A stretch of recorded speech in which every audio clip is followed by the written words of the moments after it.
من عمل صالحا من ذکر و انثى وهو مؤمن فلنحینہ حیاتا طیبہ، کہ جو ایمان لا کر اخلاص کے ساتھ نیک عمل بنائیں گے ان کو دنیا میں جینے کے لیے ہم پاک زندگی دیں گے۔ یہ وعدہ ہے کہ ان کو دنیا میں زندگی گزارنے کے لیے پاک زندگی دیں گے، آلودہ زندگی نہیں ہوگی، ان کی زندگی پریشانیوں سے پاک ہوگی، اطمینان کی زندگی ہوگی، کیونکہ اطمینان اور چین اللہ کی یاد سے آتا ہے۔ جب زندگی دین والی ہوگی تو اللہ کی یاد کی وجہ سے زندگیوں میں اطمینان اور چین ہوگا، محبتیں ہوگی۔ ہاں، ایمانی زندگی کا یہ اثر ہے کہ آپس میں محبتیں ہوگی۔ محبت بڑا انعام ہے، محبت بڑا انعام۔ ایمان کی وجہ سے صحیح محبت ملتی ہے، اغراض والی محبت نہیں۔ اغراض والی محبت تو جانور میں بھی ہوتی ہے، ایمان والی محبت کہ اللہ ایمان کی برکت سے ان الذین آمنوا وعملوا الصالحات سیجعل لهم الرحمن ودا، جو لوگ ایمان لائیں گے، نیک اعمال کریں گے، ان کے درمیان میں محبتوں کا انتظام اللہ کریں گے کہ ان کے اندر محبتیں ہو جائیں گی۔ جیسے انصار مدینہ میں محبتیں ہو گئی، پہلے لڑتے رہتے تھے، جب ایمان والے بنے تو محبت والے ہو گئے۔ تو یہ اثر ہے کہ حیات طیبہ پاک زندگی دیں گے جینے کے لیے، جو پریشانیوں سے پاک ہوگی۔ ہاں، چین اور اطمینان ملے گا۔ پاک زندگی میں یہ ہوگا کہ اسباب میں برکتیں آئے گی۔ جب زندگی ایمان عمل والی ہوگی کہ اسباب میں برکت آئے گی، عمر میں برکت آئے گی، مال میں برکت آئے گی۔ جی ہاں، آپس میں محبتیں ہوگی، دعا میں قبولیت ہوگی۔ یہ پاک زندگی کے اثرات ہیں۔ ایمان اعمال کی برکت سے جو زندگی اللہ دیں گے اس کی یہ تاثیر ہے کہ فلنحینہ حیاتا طیبہ، کہ دنیا میں جینے کے لیے پاک زندگی ملے گی، جہالت سے پاک، غفلت سے پاک، ظلم سے پاک، سب چیزوں سے جتنی آلودگی ہے اس سے زندگیاں پاک ہو جائیں گی۔ اس لیے اچھے حالات پیدا ہوں گے جو انہیں خوش کریں گے۔ ہاں، یہ کس کا نتیجہ ہے؟ کہ ایمان کا اور اعمال کا۔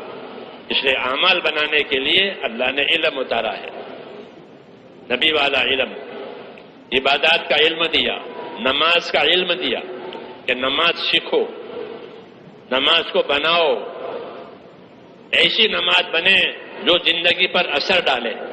جیسے دوائیں بدن پر اثر کرتی ہے، بدن کی کمزوری، بدن کی بیماری دور ہو جاتی ہے، کہ ایسی نماز بناؤ جو زندگی پر اثر ڈالے، کہ زندگی کی برائیوں کو ختم کرے، زندگی کی پریشانیوں کو ختم کرے اور زندگی میں برکت لاوے، روزی کو کھینچ کے لاوے، اخلاق کو سنوارے۔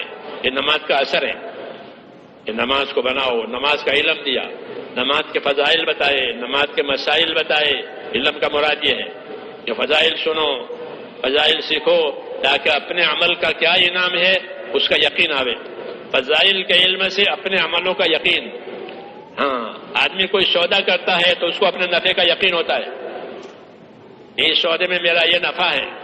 جب تک نفع کا علم نہیں ہو وہ نہیں بیچے گا، خریدنے والا بھی نہیں خریدے گا کہ مجھے کیا فائدہ ہے۔ دونوں اپنا فائدہ دیکھ کر سودا کرتے۔ اللہ نے ہمیں جو اعمال دیے ہیں وہ اللہ کے ساتھ ایک طرح کا سودا ہے۔ اللہ نے اس کا نفع بتایا کہ ہم آج کو اس عمل پر یہ دیں گے اور یہ دیں گے اور یہ دیں گے۔ ایک ایک عمل پر کتنا دیتے ہیں، اس لیے اس کے فضائل سنائے۔ ایک آدمی وضو کر کے گھر سے چلتا ہے کہ وہ ایسا ہے جیسے گھر سے احرام باندھ کر حج کو جا رہا ہے۔ ہاں، گھر سے وضو ہی کیا ہے اور کچھ نہیں کیا، کہ گھر سے وضو کر کے نماز کو جا رہا ہے کہ وہ ایسا ہے جیسے احرام باندھ کر حج کو جا رہا ہے۔ اس کو ایک ایک قدم پر ایک ایک نیکی ملے گی، ایک خطا معاف ہوگی، ایک درجہ بلند ہوگا۔ جتنا دور مسجد سے رہے گا اتنا زیادہ نفع ہوگا۔ جی ہاں، پھر مسجد میں گیا، ہاں کہ مسجد تو آخرت کے بازار ہیں۔ مسجد کیا ہے؟ مسجد کیا ہے؟ آخرت کے بازار۔ ہاں، دنیا کے بازار، دنیا کا سودا خرید کر آدمی گھر لے جاتا ہے بازار سے، ایسے مسجد سے کہ مسجد سے کچھ چیزیں لے کر اپنی آخرت میں لے جائے گا۔ جی ہاں، کہ مساجد آخرت کے بازار ہیں، سودا خریدو یہاں آ کر کے۔ کون سا سودا؟ کہ نیکیوں کا۔ مغفرت کا. جی ہاں، کہ مسجد میں داخل ہوئے مسجد کی سنتوں کے ساتھ تو اس کا بدلہ ملے گا. مسجد میں بیٹھے ہیں اعتکاف کے ساتھ، اعتکاف کے اس کا بدلہ ملے گا. مسجد میں بیٹھے ہیں نماز کے انتظار میں تو اس کا ملے گا. دینا ہی دینا ہے. ابھی نماز نہیں پڑھی. حضور صلی اللہ علیہ وسلم فرماتے تھے کہ الخیر کثیر وقلیل فاعلہ، کہ خیر تو اللہ کی طرف سے بہت ہے لیکن لینے والے تھوڑے ہیں. صحابہ کے مواعظ میں صحابہ یہ فرماتے تھے کہ مسجد میں سب سے پہلے جاؤ، سب سے آخر میں نکلو. یہ فرماتے تھے مسجد میں سب سے پہلے جاؤ اور کیا کرو کہ سب سے آخر میں نکلو. ہاں، یہ کمائی ہے. انتظار میں بیٹھے تو بھی کمائی. پھر نماز بعد نماز پڑھی تو 27 درجہ زیادہ ملے گی. اور ہر نماز کے بعد ایک دعا قبول ہوتی ہے. پھر نماز سے فارغ ہونے کے بعد بیٹھا ہوا ہے، ابھی گھر نہیں گیا، اپنی حاجت کے لیے نہیں اٹھا، یا تو بھی فرشتے اس کے لیے مغفرت کی دعا کرتے رہیں گے جب تک باوضو ہوگا. تو خیر ہی خیر ہے. جی ہاں، خیر ہی خیر ہے. تو میں نے کہا عبادت کے لیے اللہ تعالیٰ نے فضائل کا علم دیا کہ اپنے عمل کا نفع سمجھ کر شوق سے عمل کرو، یقین سے عمل کرو، طریقے سے عمل کرو. ہاں، فضیلت کا علم شوق پیدا کرنے کے لیے، طریقوں کا علم عمل کو صحیح کرنے کے لیے کہ بھئی یہ سنت ہے، سنت طریقہ یہ ہے، سیدھا کرنے کا یہ طریقہ ہے، وضو کرنے کا یہ طریقہ ہے، ہاں رکوع کرنے کا یہ طریقہ ہے. اس طریقوں تو علم طریقوں کا، علم فضیلتوں کا یہ ہم کو دیا ہے تاکہ ہر کام کی فضیلت، ہر کام کا طریقہ. مولانا محمد یوسف صاحب رحمۃ اللہ علیہ فرماتے تھے کہ ہمارے ہاں زندگی کے ہر شعبے کے فضائل ہیں، ہر شعبے کے مسائل ہیں. نکاح کے فضائل ہیں، نکاح کے مسائل ہیں. تجارت کے فضائل ہیں، تجارت کے مسائل ہیں. زمینداری کے فضائل ہیں، زمینداری کے مسائل ہیں. خدمت کے فضائل ہیں، خدمت کے مسائل ہیں. ہاں، کوئی شعبہ ہمارا دنیا نہیں ہے، ہمارا تاجر دنیا دار نہیں ہے، ہمارا زمیندار دنیا دار نہیں ہے، ہمارا حاکم دنیا دار نہیں ہے، ہمارا مزدور دنیا دار نہیں ہے. کیوں کہ مزدوری کے فضائل ہیں، مزدوری کے مسائل ہیں. جس طرح حج کے فضائل حج کے مسائل، زکوٰۃ کے فضائل زکوٰۃ کے مسائل، مزدوری کے فضائل مزدوری کے مسائل. کہ مزدوری کرنے کا کیا صحیح طریقہ بتایا ہے شریعت نے اور دین نے. اس طریقے سے جب مزدور مزدوری کرے گا تو وہ مزدور بن کر کے کامیاب ہو جائے گا. حضور صلی اللہ علیہ وسلم فرماتے تھے کہ مزدور جب اپنی مزدوری کر کے شام کو تھک کر کے چور ہو جاتا ہے، اللہ اسی وقت اس کی مغفرت کر دیتا ہے.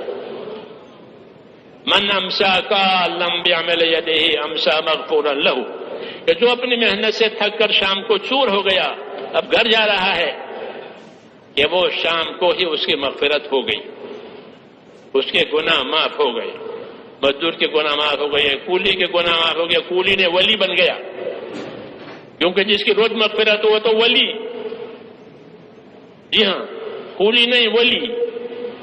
ایسے طریقے دیے ہیں دین نے.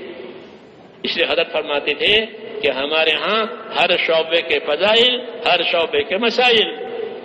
ہمارا تاجر دنیا دار نہیں ہے، ہمارا تاجر دکاندار نہیں ہے. ہاں، کیوں کہ اس کے پاس دین ہے، وہ دین کے فضائل، دین کے مسائل کے ساتھ اپنی تجارت کرتا ہے. تو اس کے فضائل ہیں کہ ایماندار تاجر جو ہے نبیوں کے ساتھ، صدیقوں کے ساتھ ہوگا، اللہ کے عرش کے سائے میں ہوگا. جی ہاں، اس کی روزی میں برکت دی جائے گی. ہاں، کیونکہ وہ مال لاتا ہے باہر سے تاکہ لوگوں کو مال ملے، لوگوں کے لیے آسانی ہو، اس لیے اس کو برکت دی جائے گی. ہاں، وہ اپنی تجارت میں نیت طریقہ بگاڑے اس کے لیے نہیں ہے. یہ اس کو کہتے ہیں کہ وہ اپنی زندگی دینی بناوے، ہر شعبے والا. پھر کوئی شعبے والا دنیا دار نہیں ہے، ہر شعبے والا دیندار ہے. اس کی فضائل ہیں، اس کے مسائل ہیں. اس لیے ہر شعبے والے کو اللہ کی طرف بلایا گیا ہے. لا الہ الا اللہ کلمہ دے کر کہ اللہ کی طرف آؤ، اللہ کے کام کی طرف آؤ. جو ایمان اللہ نے دیا ہے اس کا حق ادا کرو. اس کی دعوت، اس کی تعلیم، اس کا عمل، اس کے لیے قربانی، یہ کلمے کے تقاضے ہیں. جب یہ تقاضے پورے ہوں گے کہ پھر کلمے والی زندگیاں بنے گی، پھر ہر شعبے سے کامیابی ملے گی. عہدیدار عہدے سے کامیاب ہوگا، تاجر تجارت سے کامیاب ہوگا، زمیندار زمینداری سے کامیاب ہوگا، کیونکہ اس لائن کا اس کے پاس دین آیا. اس لیے حضور صلی اللہ علیہ وسلم کو تمام شعبے والوں کی طرف بھیجا. قل یا ایھا الناس انی رسول اللہ الیکم جمیعا الذی لہ ملک السماوات والارض. اے نبی کہہ دو لوگوں سے کہ میں تمہارے طرف اس پروردگار کی طرف سے بھیجا ہوا ہوں جو زمین آسمان کا پروردگار، تم سب کی طرف میں بھیجا گیا ہوں تاکہ تمہیں اللہ کی طرف بلاؤں، تمہیں اللہ کے دین کی تعلیم دوں، اللہ کے دین کے طریقے بتاؤں، تاکہ تم میں کا ہر آدمی ہمیشہ کے لیے اس محنت سے، اس تعلیم سے کامیاب ہو جائے.